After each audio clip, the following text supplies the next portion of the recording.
What's that? You with it? Okay. No better than please, okay? That's not what we're doing.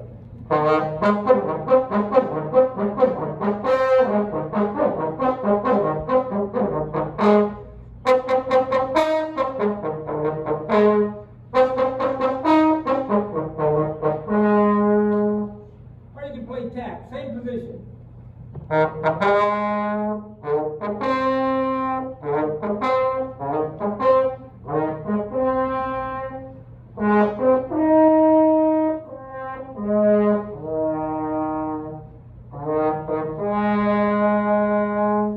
Now they told me to make this appropriate for young people. Man, I remember part of my youth. I've got a colander for a cranium anymore, so a lot is slipping away. But I remember a lot of things that we used to do in youth. And here's what some people feel. Okay, feel.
Now, I'm going to be one of your best friends because I know that I am not the main event here.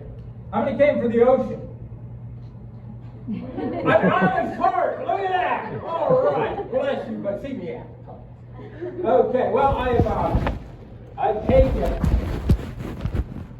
since being here, this much paperwork and boiled it down to this much paperwork. Now, am I your friend or am I your friend? Okay, I know it's hot, and we all just ate, and there's a lot going on. And I don't know if I really even want to go with that, because I think that for a caliber of young people that we have here today, you are in some of the finest places of your life. I was reading the story of a woman named Nellie just the other day, who none of us have really ever heard of, and I hadn't heard of her until I read the account. And she admonished her son to tear down walls, to just really do all that he could. She had 2 boys, and very, very poor people, and they worked their way up, and that man later became President Ronald Reagan, who remembered the message that his mother had instilled in him: tear down that wall, and liberated the nation. All right, well, I want to keep a little bit true to form, so I'm going to ask you to turn to the book, if you have your Bibles, of Luke chapter 9. Anybody have a Bible? Okay, now what I've entitled this is Details, Details, Details. And there are many details in life. I served, while serving, I'm not that great a preacher, I'm just going to be honest, just like this guy, he said, I'm here for the ocean. Okay, that's all right. He knows where he's headed anyway. I'm really not that great of a preacher. As a matter of fact, most of my life, I have worked 2 jobs, Brother Wizzy. I've sought to maintain my call to the ministry and worked at the job to provide for my family, and that's an important part of life. The Word tells us that he that doesn't provide for his own family is worse than an infidel or an unbeliever. So you're doing a fine job. And I want to thank you young people for coming this long journey. Wow. I was getting saddle sore, but I had good company, so we had a good time coming up. Now, the incident I would like to read to you starts in verse 11 of chapter 9 in the book of Luke. 9:11. And the people, when they knew it, now what did they know? Followed him, meaning Christ. When the people who had been gathered around followed him and received him and spake unto them of the kingdom of God and healed them that had need of healing. Now already you're getting the sense that there was a great many people who had many needs. They wanted to hear them, they wanted them to heal. They're sick, they had a lot of cares in life that they were carrying. Verse 12 says, and when the day began to wear away, then came the 12 and said unto him, send the multitude away, that they may go into the towns and the country round about and lodge and get victuals, for we are here in the desert place. But he said unto them, give them to eat. And they said, we have no more than 5 loaves and 2 fishes, except we should go and buy meat for all this people. Now I'm going to stop right there for just a minute, because my second job, Brother Withy, I'm not as smart as you. I don't fix airplanes. I don't have that kind of mental equipment. But I've worked in security, and I've headed up security teams. And whenever anybody been involved in an accident? I have. And I had a whole warehouse, down a Walmart warehouse. We had 13 miles, more than 13 miles worth of conveyor belts in this building. I mean, it was mammoth. It would house 3 football fields, and I was one of the security men who made sure everything was run according to status quo. The men were trained properly on their equipment. All OSHA records were kept intact. Everything was supposed to be in line. But if there was an accident, it was my job to head up my team and say, okay, let's go. You go out to, it's C building today. Go to C building. They say they've hit a wreck. And they would I'm sending my men out. They would go and they would ask, what questions do you think about this accident?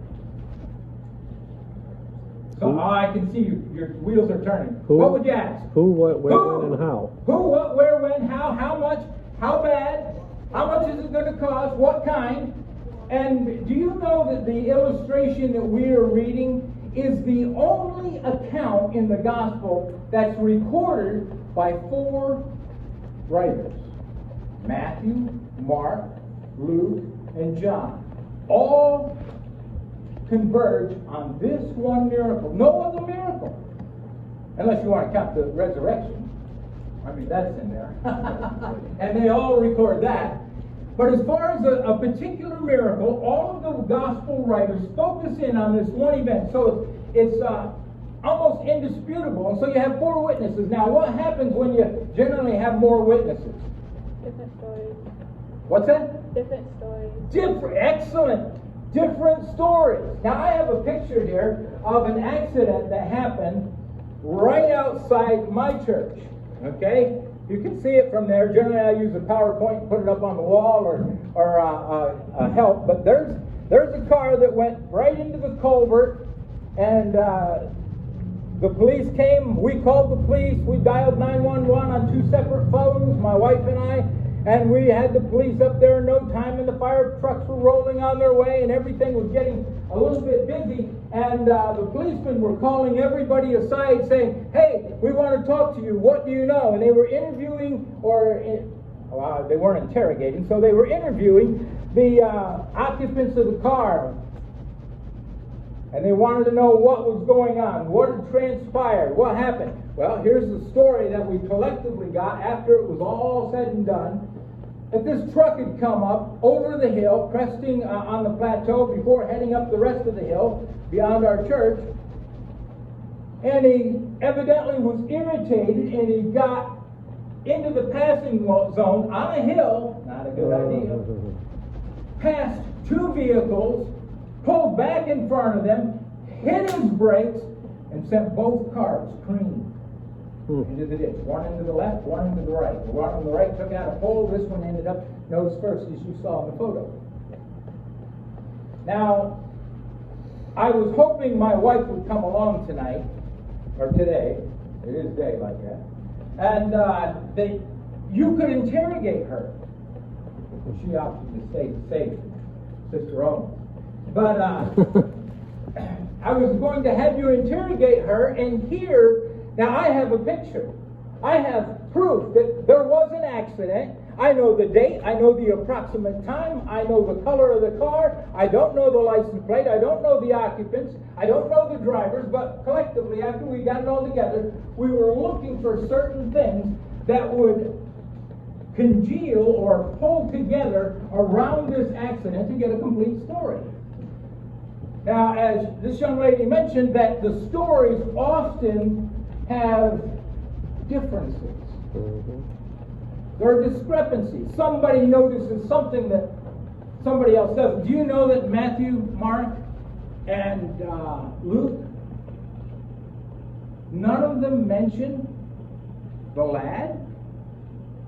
This is the feeding of the 5,000. Now we know that there was a lad that had five loaves and 2 fishes. I think it's John that tells, or no, maybe it's Luke that tells us that they were not just loaves, but they were barley loaves. So here we are, we're doing investigative reporting. We're trying to pull the story together, and there's investigation going on. We're finding out all about the boy. He was a lad. He wasn't a full-grown man. We don't really know, although it sounds nice to say that he willingly gave up his lunch. We put the willingly to put a good spin on it, but we really don't know. Hey, that's my lunch. After driving all the way up here, what did you say? If our sister said, well, no dessert for you. No, sister, we just opened everything up. There's just this whole matter of pulling everything together. And so I would just like to point out 4 things about this. I want you to notice the message the little boy heard.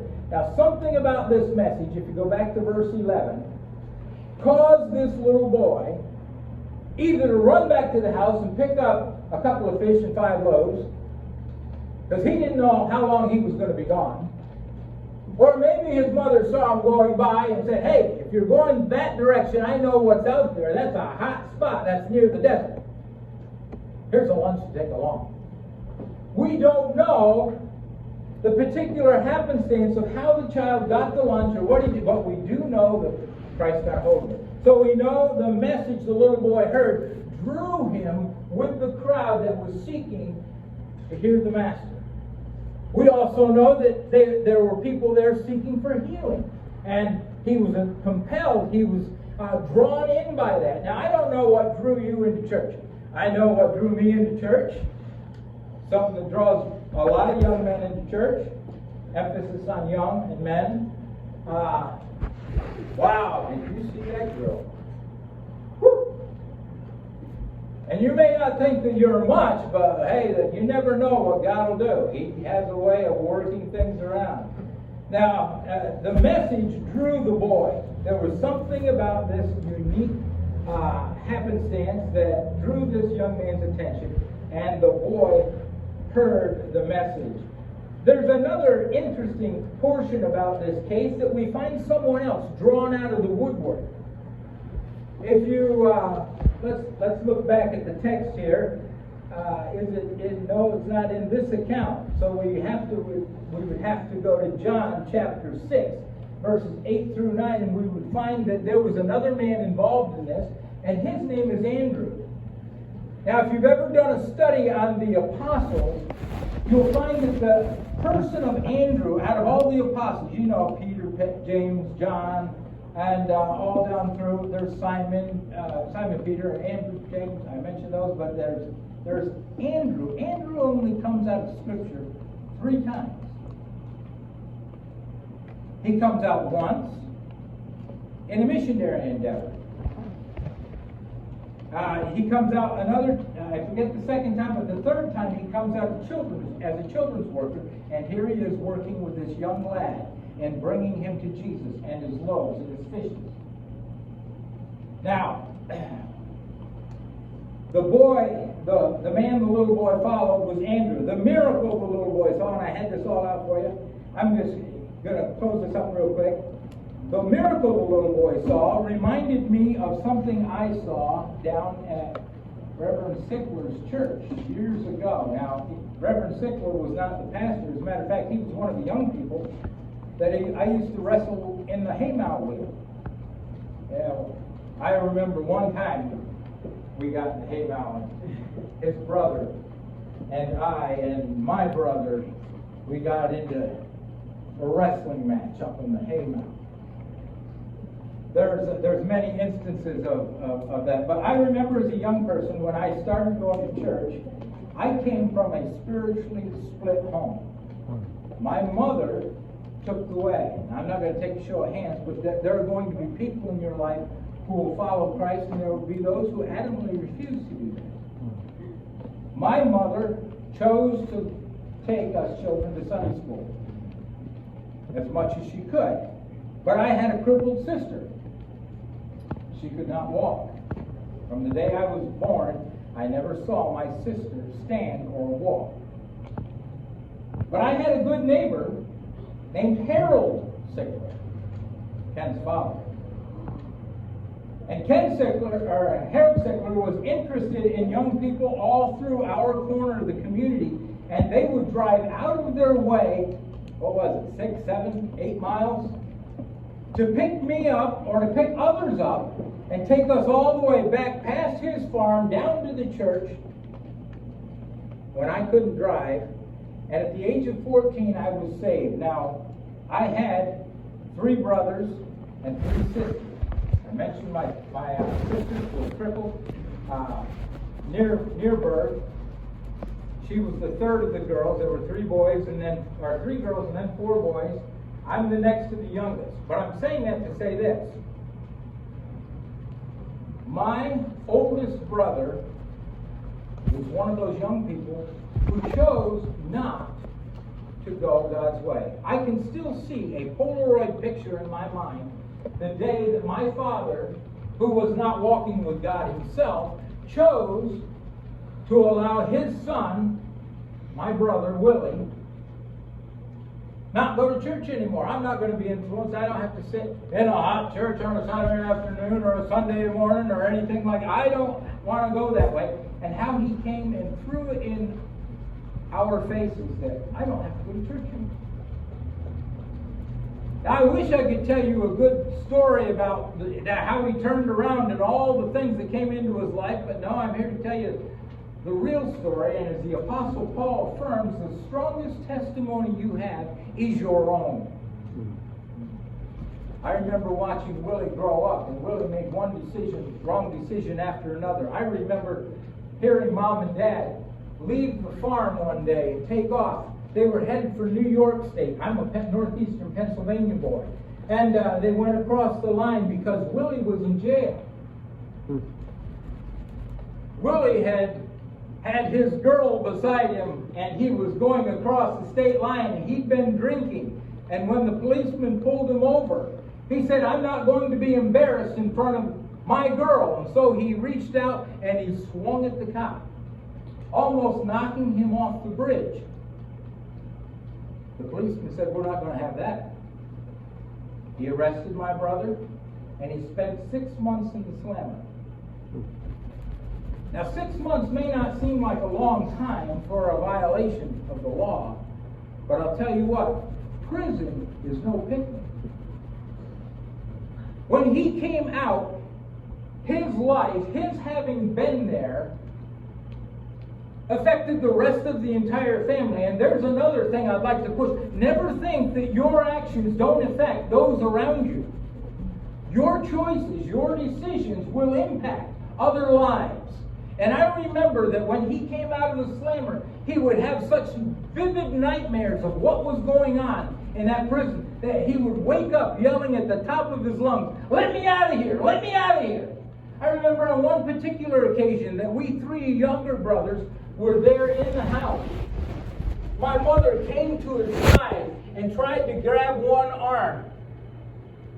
And he took his right and he knocked her across the jaw, nearly breaking it. My older brother grabbed his other arm. I grabbed his left leg. My youngest brother grabbed his right leg. And we were trying to bring him out of this nightmare that he was having. He wasn't even aware of what was going on. Sin will keep you longer than you want to stay. Cost you more than you want to pay. As we make decisions, this little lad that we read about made a decision. He met with good people. He met with the Master. He made a choice that he was going to follow. And I remember when I reached the age of 16 and Harold and Ken and the family did not need to come and pick me up anymore for church. My pastor tapped me on the shoulder. Now, my dad wanted me to be a farmer. I still take a lot of rabbit trails, but I'm not a farmer. And my pastor tapped me on the shoulder and he said, Jim, we have an elderly gentleman who can't ride to church anymore. Or he can't drive to church. He hasn't got a license. Could you swing by, since you're up in that neighborhood anyway, and the mantle that Harold Sickler was working in a different vineyard fell on me. And my responsibility to pick up an older gentleman who couldn't.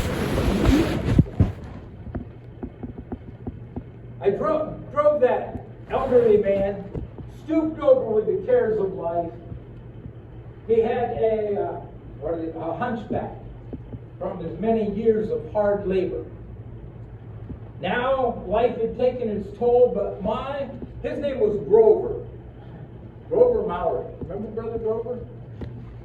I think you were going to college by then. I was 16 now, so you were already in college.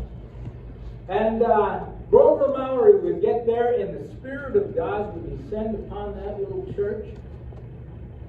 And Grover Maury would get excited, and he would stand up in his humped-over manner, and he would begin to wave that cane around and say, bless God, young people, this is the way to go. This is the way to live. And he would exhort and tell us how good God was to him and how he developed biblical convictions and all of these things. Now, I say that to say this, and I'm going to be done. I wanted to share my testimony with you because right now you're in the throes of many, many decisions that will either take you to or farther from Christ. That little boy in our reading could have been occupied with many, many other things and chosen to go another way. But he made up his mind, I'm going to follow this man. And he went and he heard it. And he saw a miracle, just like I saw in Grover Maury. That God was real in his life. And can you imagine? Look at it from a young person's perspective. He knew how many fish were in that basket. He knew how many loaves were in that. And they kept coming. And they kept coming. And they kept coming. I was telling Brother Owens on the way up, I had a student in the 3rd grade in our school one day, and she took a pipe cleaner sitting at her little desk, ACE school in South Carolina, and she stuck that pipe cleaner in the receptacle that's on her desk. And in school, we heard a pop! And her eyes became as big as saucers. And she turned around with the biggest stare on her face. And her little fingers were black. Do you know what? That little boy, seeing that miracle, probably could relate to Emily, whose eyes were, I know how many fish were in there. I know how much bread was in that basket. But I've seen a miracle and it changed her life. My friend, if you go through from this day forward, you're going to see the great expanse of the ocean. And it's an awesome sight. You can hear the birds from outside. You can see the wonders of the world, all the things that God has made and prepared for you. Don't be blind to it. Don't ignore it. But make conscious decisions to follow after.